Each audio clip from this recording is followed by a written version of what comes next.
যে ব্যক্তি আব্বা এবং আম্মার কবর অথবা যে কোনো একজনের কবর প্রতি শুক্রবারে জিয়ারত করবে, আল্লাহ তার অতীতের সমস্ত গুনাহ মাফ করে দেবে।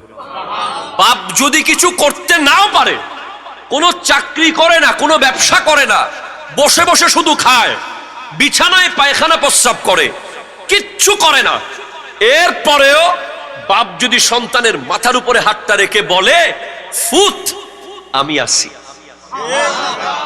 এই একটা লাইনের মূল্য পৃথিবীর সমস্ত মন্ত্রী, মিনিস্টার, সমস্ত প্রেসিডেন্ট একসাথে মিলে আপনার মাথায় হাত দিয়ে যদি বলে আমি আসি, ওইটার চেয়ে কোটি কোটি গুণ পাওয়ারফুল বাবার হাত, বাবার বলা। প্লিজ, আমি আমার আব্বার ফ্যান, আমি এগুলো বলছি আপনাদের শিক্ষা দেওয়ার জন্য। আমি এখনো স্টিল সপ্তাহে অন্তত 2-4 বার আব্বুর পায়ে তেল মালিশ করে দিই, নিজ হাতে মালিশ করলেই বুঝি যে প্রতি মালিশে আমার র্যাঙ্ক বাড়তেছে। বাবার ঋণ আমি কোনোদিন শোধ করতে পারবো না। যদি আমার এই গাড়িটা আমার না, এটা আমার বাবা, আমার সবকিছু আমার বাবা, আমার বলতে কিচ্ছু নাই, আমিও আমার বাবা, আমার মোবাইলটাও আমার বাবার, আমার এই ট্যাবটাও আমার বাবার, আমার এই ঘড়িটাও আমার বাবার, আমার এই চশমাটাও আমার বাপ মার, আমার টুপিটাও বাপ মার, যতক্ষণ এরা বেঁচে আছে আমার মালিকও তারা। অনেক সন্তান কি করে, আমার দোকানে এসে আমার আব্বা টাকা নিয়ে ফেলে, আমার ব্যবসায় আমার বাপ কথা বলে, আমার খেতে গিয়ে আমার বাপ ওটা করে। আরে বেটা বেয়াক্কল, তোর কি, তোর কিচ্ছু নাই, যতক্ষণ তোর বাপ বেঁচে আছে সব তোর বাপের, ঠিক কিনা কথা জোরে বলে। অনেক বেয়াক্কল আছে মসজিদে দান করে, ডাইরেক্ট বাসায় বাপ আছে। আরে বোকা, বাবার হাত দিয়ে দিবেন, কথা কয় না। কোথাও আপনাকে দাওয়াত দিয়েছে, বলবেন আমার আব্বারে আগে দে, আমার আব্বাস। শ্বশুর বাড়ি থেকে দাওয়াত এসেছে, শ্বশুরকে বলবেন আব্বাকে ফোন দেন। ডিরেক্ট বাপ মাকে বাইপাস করে কোনো কিছু করা যাবে না, করা যাবে না, করা যাবে না। এখন কি করবেন, বাপ্পার সামনে কেমনে যাবেন? আমি প্রায় সময় কথা বলেছি, you have to take preparation, প্রস্তুতি। হজের মাস চলতেছে না এখন, হাজিদের জন্য কত প্রোগ্রাম, হজ ট্রেনিং, হজ প্রশিক্ষণ, তাদের ব্যাগ, নুসুক কার্ড, বাসন কোসন, এহরামের কাপড়, কত প্ল্যান। এরপরে টিকিট, এরপরে মক্কা শরীফে হোটেল, মদিনা শরীফে হোটেল, পার্সোনাল ডক্টর, ওরে বাবা বিশাল প্ল্যান। প্রায় 6 মাস ধরে প্রস্তুতি, কথা কন না ভাই। এরপরেও হজ কবুল হইছে কেউ এসে বলতে পারবে? আমার হজ কবুল, এই কথা বলতে পারবে কেউ? খোদা জানে, নবী জানে। কিন্তু আপনার ঘরে তো প্রতিদিন হজ কবুল, গ্যারান্টি, ওয়ারেন্টি, যতবার বলেন ততবার গ্যারান্টি দিয়েছেন কে? আমার নবী। আপনি মক্কা শরীফ যাওয়ার জন্য 6 মাস প্রিপারেশন নিতে পারলে, বাপ মার সামনে যাওয়ার জন্য 6 মিনিট প্রিপারেশন নেন। সুবহানাল্লাহ নাই? আরো জোরে বলেন না। 6 মিনিট। আজকের ওয়াজের প্রথম দায়িত্ব বাবা মার প্রতি সন্তানের দায়িত্ব। এই বিষয়ে প্রথম দায়িত্ব হলো বাপ মার সামনে জবান বন্ধ। আমল করতে পারলে কামিয়াব হবেন, আমল করতে পারলে ওই প্লাস্টিক থেকে তুলে এনে আল্লাহ এখানে বসিয়ে দেবে। সুবহানাল্লাহ বলতেছেন না? আপনার সেক্টরে আপনাকে বসাবে আর কি, আমার সেক্টরে আমাকে বসিয়েছে। জবান তো হুজুর, আপনার মেজাজ তো গরম থাকে, ব্যবসা করে আসছেন, লস খেয়েছেন, মাথা গরম, অফিসের কলিগের সাথে যুদ্ধ হয়েছে, মাথা গরম, পরীক্ষা খারাপ হয়েছে, মাথা গরম, মায়ের সামনে যাচ্ছেন, নো, যাওয়া যাবে না। সাধারণ কোনো ব্যক্তির সামনে আপনি যাচ্ছেন না, ওনার সামনে গিয়ে একটা মুস্কি হাসি মারতে পারলেই মকবুল হজের সওয়াব। এবার আপনি কি করবেন? আপনি বাইরে আগে দাঁড়ান, দাঁড়িয়ে নিজেকে নিজে বলেন, এই নিজের নাম ধরে বলেন, ধরেন আপনার নাম কলিম। কলিম, তুমি এখন যার কাছে যাচ্ছ, ওনার সামনে গিয়ে যদি মুস্কি হেসে দিতে পারো, তুমি হজের সওয়াব পাবা। সো তুমি এত বড় সুযোগ হারাইও না। তুমি পৃথিবীর সমস্ত নারীকে এক জায়গায় করে তাকাও, হজের সওয়াব পাবা না। তোমার মায়ের চেহারাটা লাগবে। যার মা চলে গেছে ওই মাটির নিচে, সে প্রতিদিন হজ হারাচ্ছে, প্রতিদিন হজ হারাচ্ছে। আপনার 50টা বাড়ি থাকুক আপনি গরিব, 100টা গাড়ি থাকুক আপনি গরিব, আর যার ঘরে বাপার মা আছে, চাল দিয়ে পানি পড়লেও সে ধনী, সে ধনী। ধরেন 5 স্টার হোটেল চট্টগ্রামের রেডিসন ব্লু আছে না, ওই দামপাড়া স্টেডিয়ামের পাশে, কাজীর দেরি। এখন আপনি যান, এখন কারেন্ট ধরেন 11:30 11:15 আপনি যান, হয়তো আপনাকে সে বলবে সরি নো ফুড। আবার আর আপনি এখন মায়ের কাছে যান, আপনার মায়ের কাছে যান, মুখে বলতে হবে না, চেহারা দেখলে বুঝবে। আপনার চেহারা দেখে বলবে যে আপনি কিছু খান নাই। আপনি 500 টাকা দেওয়ার জন্য বউয়ের অনুমতি নেন, আপনি 1000 টাকা দেওয়ার আগে 3 বার ভাবেন, বড় ভাইয়ের আছে, মেজো ভাই আছে, আমি কেন? আইরে গাধা, আইরে গাধা, কত বড় গাধা, কত বড় বদনসিব ব্যাককল হলে এই কথা বলে।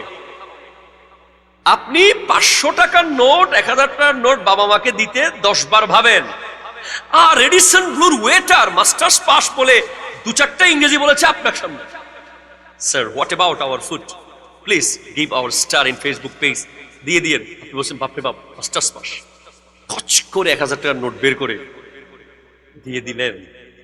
পরিচয় কয় দিনের? 1 মিনিটের পরিচয়, 1 মিনিটের। উনি আপনাকে কোনোদিন খাওয়াই দেবে না, উনি আপনাকে খাবার এনে দেবে, সর্বোচ্চ বেড়ে দেবে। মা তো আপনাকে উঠানে পেছনে পেছনে দৌড়ে দৌড়ে পান্তা ভাতে লবণ ছিটিয়ে মেখে দিয়ে যেতে যেতে মুখে ঢুকিয়ে দিয়েছিল। আপনি আমাকে বলেন, পুরো পৃথিবী ঘুরে এসে বলেন আমাকে আল্লাহ অনেক দেশে নিয়ে গেছে, ওয়াল্লাহি আমার মনে হয়েছে আমার মায়ের মেখে দেওয়া খাবার, যেটা আমার মা নিজের হাতে মেখে দিয়েছে, আপনার মা যেটা আপনাকে লবণ ছিটিয়ে মেখে দিয়েছে, ওই খাবারের মজা পৃথিবীর কোন 5 স্টার হোটেলে নাই। ওখানে তেমন কোনো দামি আইটেম ছিল না মার পাতের ভিতরে, শুধু মায়ের হাতটাই দামি। মায়ের হাতটার ভিতরে আল্লাহ কুদরতি লবণ, কুদরতি পেঁয়াজ, কুদরতি রসুন, কুদরতি মশলা এমন ভাবে দিয়েছে, ওটা লাগালেই মজা হয়, লাগালেই মজা হয়। হাই হাই হাই, আমি আপনাকে কি করে বোঝাবো, লাগালেই মজা লাগে। অথচ সেই মা জীবনভর কোনোদিন মুরগির কলিজা চোখে দেখেন, সেই মা মাছের পেটি কোনোদিন খাইছে কিনা খবর নিয়েন। বেশিরভাগ মা খাইছে পোড়া ভাত ডেকসির তলায় শেষে, অথচ মুখের হাসি এমন যে মনে হচ্ছে অনেক খাই ফেলাইছে। ছেলের টাকা দেখবেন মরার পরে আলমারির কোনায় পড়ে আছে, বালিশের নিচে, শাড়ির গিটে খরচ করতে 1000 বার ভেবেছে আমার ফুতের টাকা, আমার ফুত অনেক কষ্ট করে কামাইছে। আমার নবী বলছেন ওয়ালা তাউক্কান্না ওয়ালিদাইকা ইন আমারাকা আন তাখরুজা মিন আহলিকা ওয়া মালিক, তাদের বিরুদ্ধে যাওয়া যাবে না যদি ঘর থেকে বের করে দেয়, সম্পদ থেকে বঞ্চিত করে, সংসার থেকে বঞ্চিত করে, এরপরেও তাদের বিরুদ্ধে যাওয়া, এত শক্তি তাদের দিয়েছেন কে? মা কেন এত দামি জানে না সকলে, জানতো যদি পড়তো দেখে কোরআন হাদিস খোলে। একটি হজের সওয়াব মিলে, মকবুল হজের সওয়াব মিলে, মাকে একবার দেখিলে। মা কেন এত দামি জানে না সকলে, জানতো যদি পড়তো দেখে কোরআন হাদিস খোলে। আল্লাহর ওলি বায়েজিদের বিরল ঘটনা, মায়ের সেবায় ছিল তাহার উত্তম নমুনা। আল্লাহর ওলি বায়েজিদের বিরল ঘটনা, মায়ের সেবায় ছিলেন তিনি উত্তম নমুনা। ছেলের জন্য দোয়া করে, ছেলের জন্য দোয়া করে, মায়ে দুহাত তুলে। মা কেন এত দামি জানে না সকলে, 10 মাস 10 দিনে গর্ভে ধারণ করেছিলেন মা। কত কষ্ট দুঃখ আর সইছে যন্ত্রণা, কত কষ্ট দুঃখ আর সইছে যন্ত্রণা। সেই মাকে কষ্ট দিলে, সেই মাকে কষ্ট দিলে আল্লাহ নারাজ বলে। মা কেন এত দামি জানে না। চিৎকার দিয়ে বলেন না সুবহানাল্লাহ। সেকেন্ড রেসপন্সিবিলিটি হলো বাপ মার মুখে হাসি ফোটানো। আচ্ছা জোরে বলো সুবহানাল্লাহ, জোরে বলো। বাপ মার মুখে হাসি ফোটানো। আমি আমার যুবক ভাইদেরকে একটা কথা বলি, এখানে ছাত্র কারা? একটু হাত তুলেন তো। ছাত্র এখনো স্টিল লেখাপড়া করছেন? মাশাআল্লাহ, আপনারা একটু খেয়াল করেন। ছাত্র 2 ধরনের আছে। এক ধরনের ছাত্র হলো যাদের কারণে বাপ মা সম্মানিত হয়, ঠিক কিনা বলেন তো? আরেক ধরনের ছাত্র যাদের কারণে বাপ মা লজ্জিত হয়।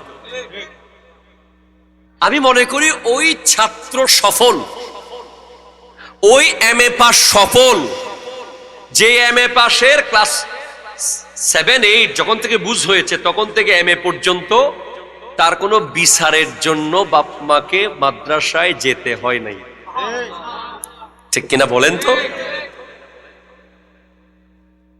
যেই ছাত্রের জন্য বাপ মাকে স্কুলে কলেজে মাদ্রাসায় গিয়ে শিক্ষকের সামনে সরি বলতে হয়, আর ফোয়া দুষ্গজ্জি মাফ করে দল সোজা আর ফোয়ারে কেন ফাঁস করাই দল, ও ছাত্র কেমনে হয়? ও অছাত্র, কুছাত্র। কথা বলেন। জীবনে যেন কোনোদিন আব্বা আম্মাকে তোমার বিচারের জন্য যেতে না হয়। কথা বলেন। এ ব্যাপারে সতর্ক থাকার দরকার আছে না নাই? অ্যালার্ট থাকার দরকার আছে না নাই? প্রথম দায়িত্ব চুপ থাকা। অন্য ওলামায়ে কেরাম প্রথম দায়িত্ব বলবে বাপ মার হক আদায় করা, খাবার দেওয়া, বাড়ি দেওয়া, কাপড় দেওয়া। আমি বলবো প্রথম দায়িত্ব চুপ থাকা। কথা বলেন ঠিক কিনা? ওদের সামনে জ্ঞানের বাহাদুরি দেখানো যাবে, পজিশন দেখানো যাবে। ওদের সামনে আজীবন আমি ছাত্র, আজীবন কি ছাত্র। সেকেন্ড রেসপন্সিবিলিটি তাদের মুখে হাসি ফোটানো, তাদের যাবতীয় ভরণ পোষণ দেওয়া। হাসি ফোটানো ছাত্র জীবন পর্যন্ত। ছাত্র জীবনের পরে আপনার দায়িত্ব তাদের ভরণ পোষণ দেওয়া। যদি সুযোগ পান ভাইদেরকে বলবেন, ভাই আপনাদের কাছে জায়গা সম্পত্তি চাই না, আব্বা আম্মার ভাগটা আমাকে দিয়ে দাও। সুবহানাল্লাহ বলো। আপনার বউ আপনাকে বলবে, তুমি কেন, তুমি, আরে তুমি কেন একা সব করো, তুমি তো মানুষ। আমি আমাদের বোনদেরকে বলবো, মনে রাখবেন, আপনার স্বামী ভালো থাকলে আপনি সুখে থাকবেন।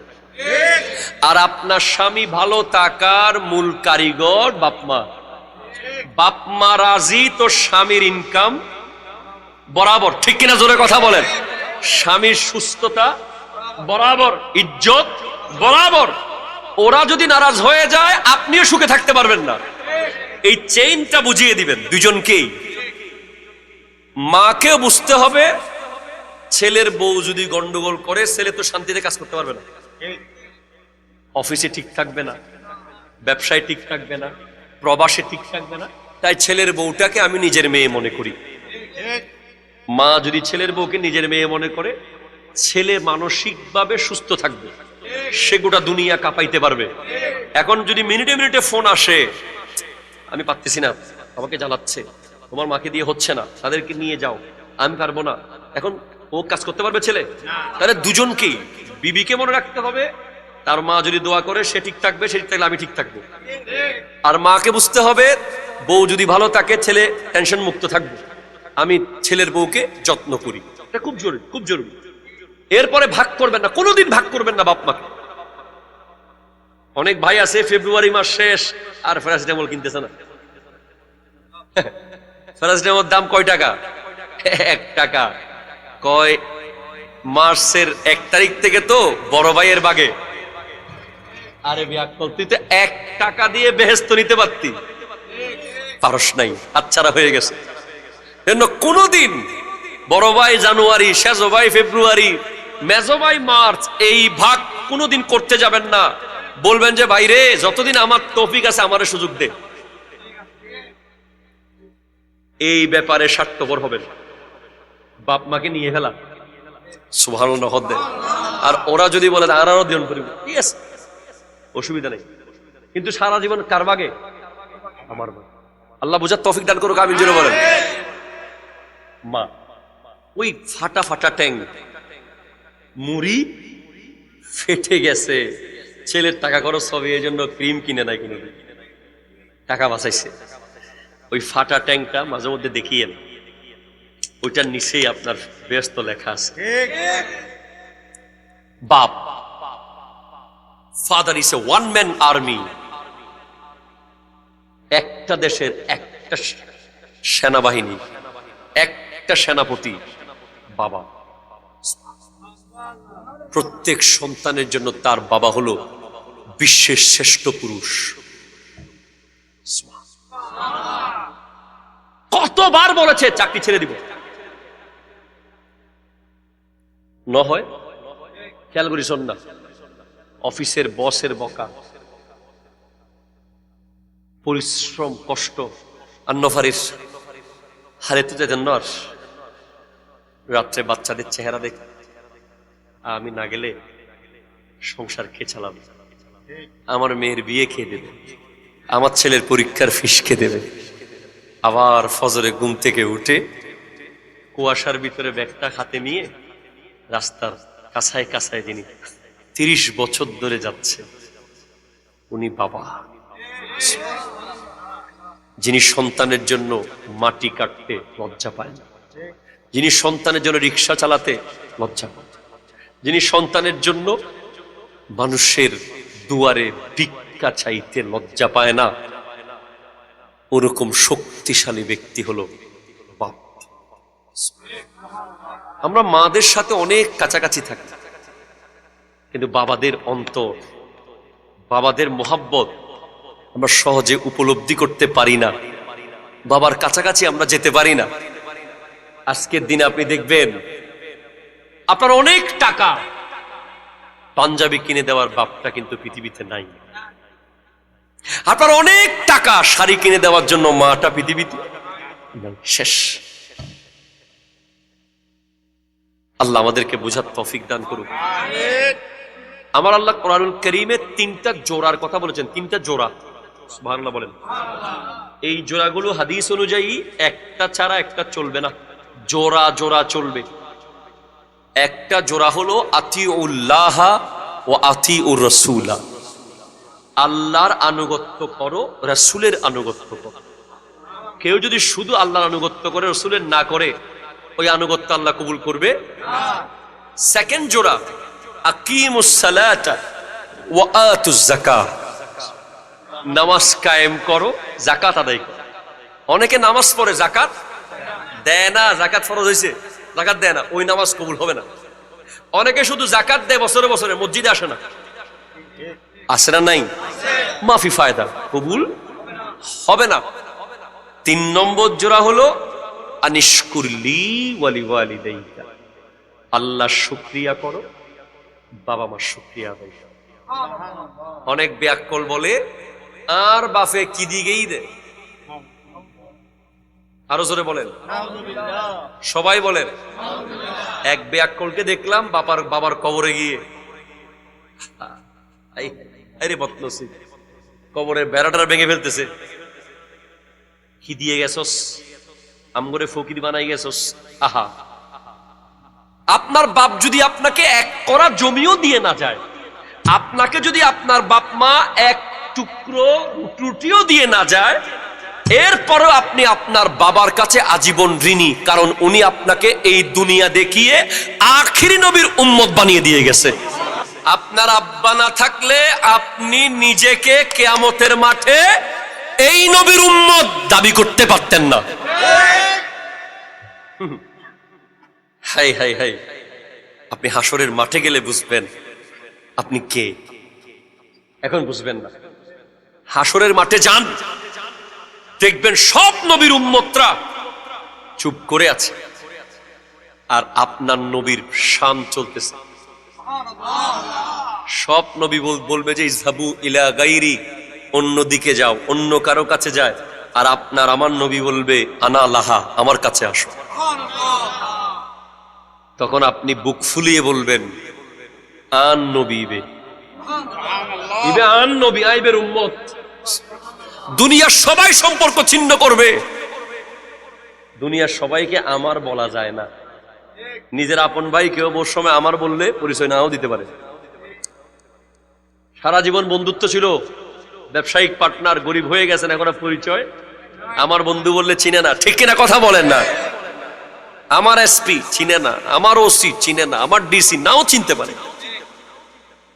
ডিসি সাহেবকে আমার বলার জন্য আপনাকে ম্যাজিস্ট্রেট হতে হবে, ওসি সাহেবকে আমার বলার জন্য আপনাকে এসআই হতে হবে, বিসি সাহেবকে আমার বলার জন্য আপনাকে ইউনিভার্সিটির ছাত্র হতে হবে।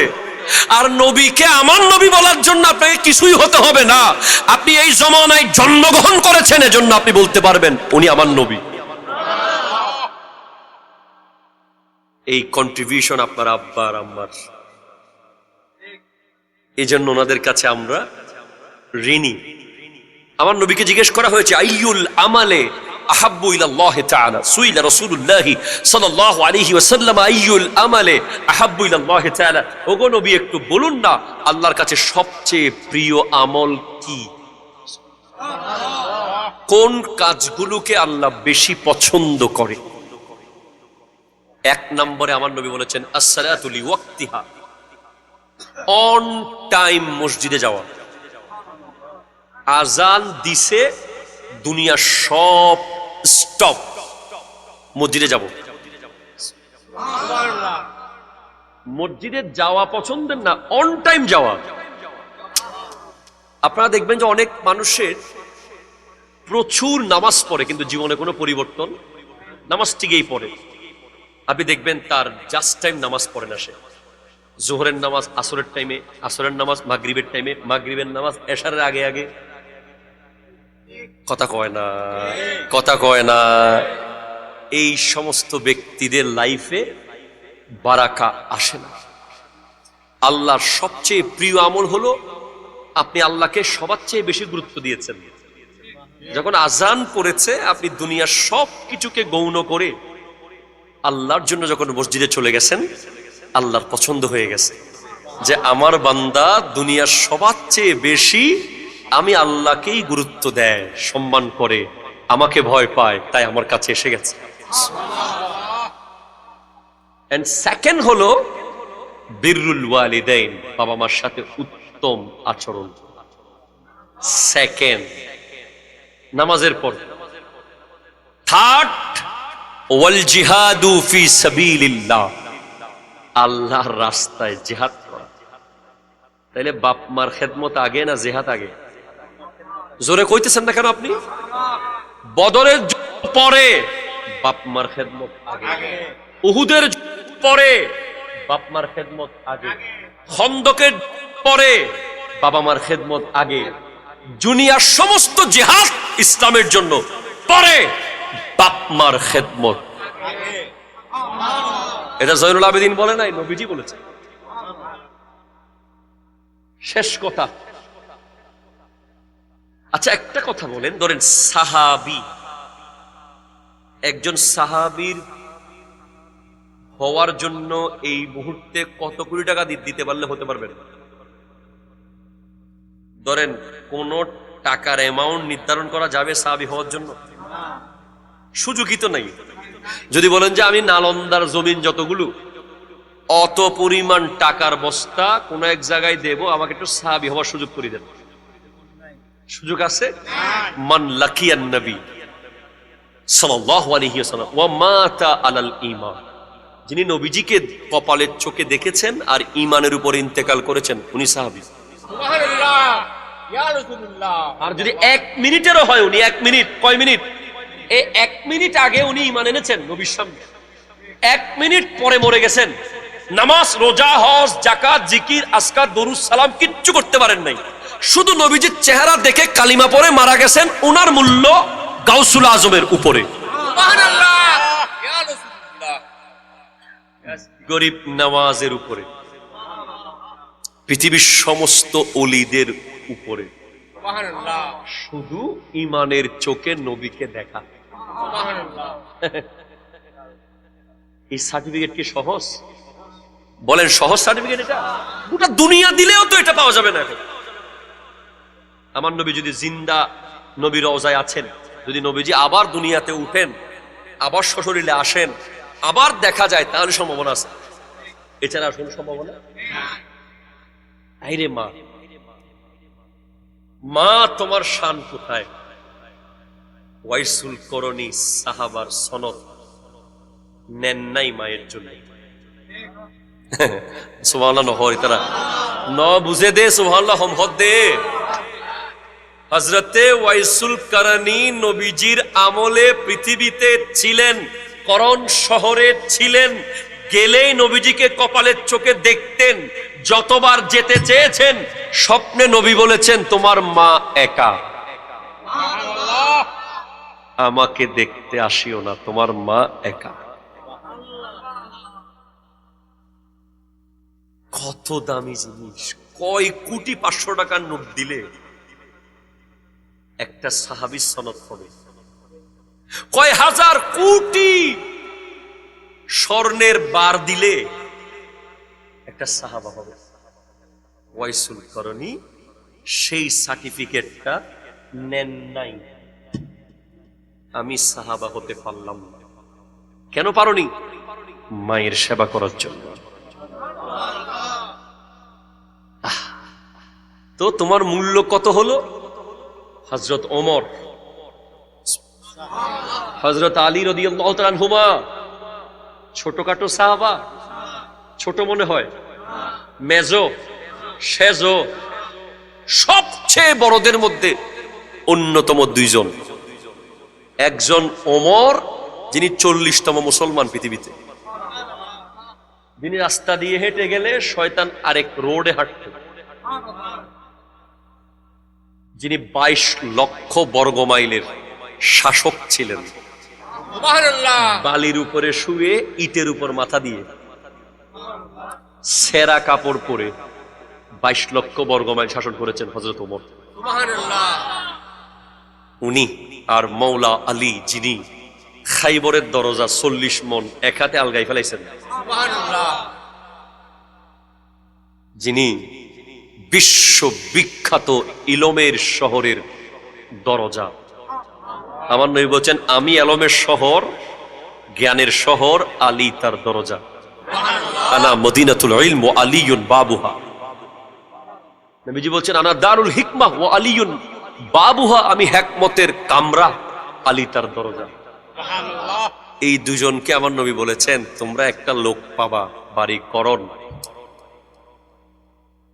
ওনাকে পাইলে একটু দোয়া নিও। সাহাবী দোয়া নেবে তাবেঈর কাছে। বলি ইয়া রাসূলুল্লাহ, উনি এমন কি করেছে? উনি তার মাকে রাজি করেছে। মাকে রাজি করেছে, মাকে রাজি। যান আজকের মাহফিল থেকে গিয়ে মায়ের কদমে চুমা দেন,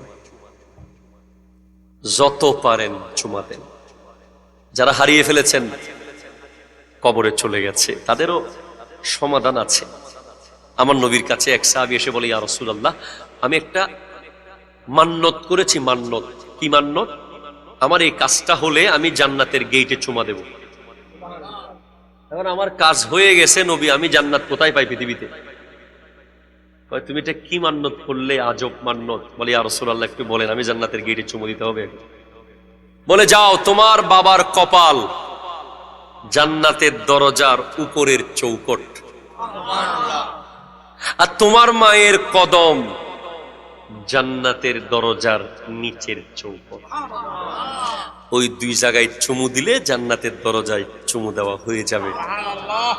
বলে ইয়া রাসূলুল্লাহ, তারা তো একজনও দুনিয়াতে নাই, আমি এখন কোথায় চুমু দেব?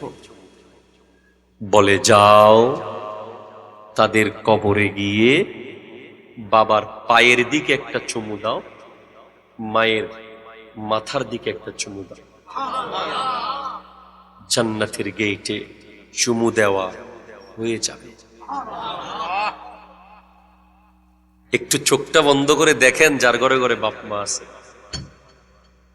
আপনার ঘরে জান্নাতের দরজা আছে, খুদ জান্নাত আছে। ওনারা দুনিয়ার জন্য খারাপ মানুষ, দুনিয়ার জন্য আসামি, চোর, বাটপার, মুনাফেক, সব দুনিয়ার জন্য হলেও আপনার জন্য ওলি। বাপ মাই তারা দুনিয়াল্লাই জল্লে হারাপ হইব, কি জেলখানাত 100 কোনো আসামি হইলেও ও আল্লাহ ওলি। দুইজন এফসিপিএস আপনার বাসায় আছে যদি বাপ মা বেঁচে থাকে, যারা কোনো টেস্ট করা ছাড়া রোগ ঠিক করে দিতে পারে, শুধু ফু দিবে। আল্লাহ বুঝার তৌফিক দান করুক। আল্লাহ আমাদের বাপ মার হায়াতে বরকত দান করুক। আমার নবী ইরশাদ করেছেন, মান যারা কবর আবওয়াইহি আও আহাদিহিমা ফি কুল্লি জুমআতিন গুফিরা লাহু মা তাকাদ্দামা মিন যামবিহি। যে ব্যক্তি আব্বা এবং আম্মার কবর অথবা যে কোনো একজনের কবর প্রতি শুক্রবারে জিয়ারত করবে, আল্লাহ তার অতীতের সমস্ত গুনাহ মাফ করে দেবে। সর্বশেষ, আব্বা আম্মারও কিছু দায়িত্ব আছে সন্তানের প্রতি। সন্তান, অনেক বাবা মা আছে তাদেরকে শাসন করে না, সারাক্ষণ ব্যবসা ব্যবসা, চাকরি চাকরি, দোকান দোকান, বিদেশ বিদেশ, ছেলে মেয়ের কোনো খবর না। এগুলো মেশিনের মতো যেন মানুষ হয়ে যাচ্ছে, এমন না। কুল্লুকুম রাইন ওয়া কুল্লুকুম মাসউলুন আন রাইয়াতিহি। আপনার সন্তানকে আপনার শাসন করতে হবে, বারণ করতে হবে, আদর করতে হবে। সন্তানের 3টা গুরুত্বপূর্ণ হক বাপ মার প্রতি। 1 নম্বর, বিয়ের আগে তার জন্য একটা নেককার মা আনা। মানে সন্তান দুনিয়াতে আসার আগে এই হক শুরু হয়ে গেছে। দুনিয়াতে আসার আগে তার হক হলো তার আব্বা তার জন্য একটা নেককার মা আনবে। কি কার মা? কি কার? নেককার। আর 2টা হক দুনিয়ায় আসার পরে, একটা হলো ইসলাম সম্মত নাম দেওয়া, আর একটা হলো ইলমে দ্বীন শিক্ষা দেওয়া। আপনি তারে ডাক্তার বানান, ইঞ্জিনিয়ার বানান, প্রফেসর বানান, ব্যারিস্টার বানান, যা মন চায় বানান, আগে তারে আপনি কিছু হলেও কোরআন হাদিসের জ্ঞান শিখান। অন্তত 4 খলিফার জীবনী, নবীর জীবনীটা তাকে আগাগোড়া পড়াই শোনান, যাতে সে ডাক্তার হলেও বাটপার যেন না হয়। কথা জোরে বলেন না, ঠিক কিনা? সে ইঞ্জিনিয়ার হলে যেন রডের জায়গায় বাঁশ না ঢুকাই দেয়। সে উকিল হলে যেন টাকার বিনিময়ে বিচার বেশ কম না করে। সে যেন মিম্বরে দাঁড়িয়ে নবীর বিরুদ্ধে কথা না বলে।